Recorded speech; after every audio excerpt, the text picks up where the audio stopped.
گزشتہ چند دنوں سے یہ خبریں سرکولیٹ کر رہی ہیں کہ پاکستان سمیت کچھ مسلم ممالک کی افواج کو غزہ میں قیام امن کے لیے تعینات کرنے کی ایک تجویز زیر غور ہے۔ خبر سن کر تو بظاہر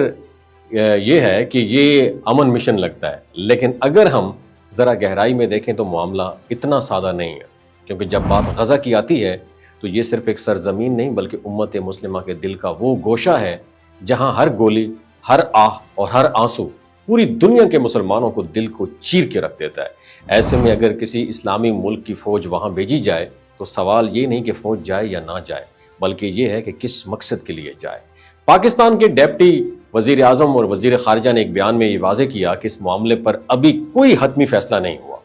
پاکستان نے عالمی فورس میں شمولیت کی اصولی آمادگی تو ظاہر کی ہے، مگر یہ فیصلہ فورس کی ذمہ داریوں کی نوعیت پر ڈیپینڈ کرتا ہے، اور یہی وہ پوائنٹ ہے جہاں احتیاط کی ضرورت ہے، کیونکہ اگر اس فورس کا مقصد فلسطینیوں کے تحفظ اور انسانی امداد تک محدود رہے تو یہ ایک نیک قدم ہوگا، مگر اگر کسی غیر مسلم طاقت کے ایجنڈے کے تحت فلسطینی مزاحمتی تنظیموں کو غیر مسلح کرنا، غیر اسلحہ سے پاک کرنا یا اسرائیلی مفادات کو تحفظ دینا مقصد بن گیا تو یہ نہ صرف پاکستان بلکہ پوری امت مسلمہ کے لیے ایک بہت بڑا ڈیمیج ثابت ہوگا۔ اسرائیلی وزیر اعظم نیتن یاہو کے حالیہ بیانات نے اس خدشے کو مزید تقویت دے دی ہے۔ اس نے نہایت تکبر سے کہا کہ اسرائیل طے کرے گا کہ کس مسلم ممالک کی فوج کو غزہ میں داخل ہونے دیا جائے، اور یہ جملہ خود اس بات کا ثبوت ہے کہ اسرائیل کسی امن مشن کا خیر خواہ ہرگز نہیں ہے، بلکہ وہ چاہتا ہے کہ عالمی فورس کے نام پر فلسطین کو مزاحمت کو دبا دیا جائے۔ ایسے میں پاکستان کو نہایت دانش مندی سے فیصلہ کرنا ہوگا، کیونکہ ہماری فوج کا اصل کام پاکستان کی سرحدوں کا دفاع ہے، نہ کہ کسی ایسے مشن کا حصہ بننا جس کی قیادت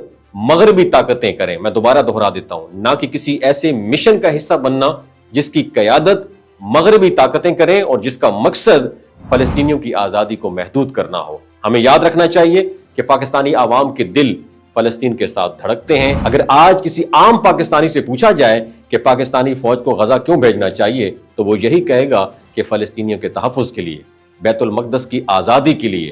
ظلم کے خاتمے کے لیے۔ لیکن اگر یہ فوج کسی مغربی کمانڈر کے ماتحت کام کرے گی تو اسرائیل یقینی طور پر ایسی سازشیں کرے گا جس سے پاکستانی فوج اور فلسطینی عوام کے درمیان غلط فہمیاں پیدا کی جائیں گی۔ اور پاکستان کی تاریخ گواہ ہے کہ ہمارے بزرگ، قائدین اور ہمارے علماء ہمیشہ فلسطین کی حمایت میں کھڑے رہے ہیں، اور یہ صرف سیاسی یا مذہبی تعلق نہیں ہے بلکہ ایمان کا رشتہ ہے۔ اور بیت المقدس وہ سرزمین ہے جہاں انبیاء کرام نے قدم رکھے، جہاں حضرت ابراہیم، حضرت اسحاق، حضرت یعقوب، حضرت یوسف، حضرت مریم اور حضرت عیسیٰ علیہ السلام کی یادیں وابستہ ہیں۔ یہی وہ سرزمین ہے جہاں سے ہمارے نبی صلی اللہ علیہ وسلم نے معراج کا سفر کیا، اور بیت المقدس صرف فلسطین کا مسئلہ نہیں بلکہ ہر مسلمان کے ایمان کا حصہ ہے۔ اس لیے پاکستان کو اس عالمی تجویز پر غور کرتے ہوئے یہ یاد رکھنا چاہیے کہ بیت المقدس کے معاملے میں کسی بھی قسم کی لاپرواہی یا مصلحت پسندی ہمیں تاریخ کے غلط رخ پر کھڑا کر سکتی ہے۔ ہمیں ایسے کسی فورس کا حصہ نہیں بننا چاہیے جس سے دنیا یہ سمجھے کہ پاکستان بالواسطہ یا بلا واسطہ اسرائیل کے لیے فیسیلیٹیٹر یا سہولت کاری کر رہا ہے۔ اور فلسطین کے مظلوموں کے ساتھ کھڑا ہونا ہماری رسپانسبلٹی ہے، لیکن ان کے خلاف کسی عالمی منصوبے کا حصہ بننا ہماری تاریخ، ہماری غیرت اور ہماری ایمان کے خلاف ہوگا۔ پاکستان کو اپنی افواج وہاں صرف اس صورت میں بھیجنی چاہیے جب مقصد واضح ہو، قیادت غیر جانبدار ہو اور نیت صاف ہو، یعنی فلسطینی عوام کے تحفظ اور بیت المقدس کی آزادی کے لیے، نہ کہ کسی اور طاقت کے مفاد کے لیے۔ وما علینا الا البلاغ المبین۔ پاکستان زندہ باد، اسلام زندہ باد،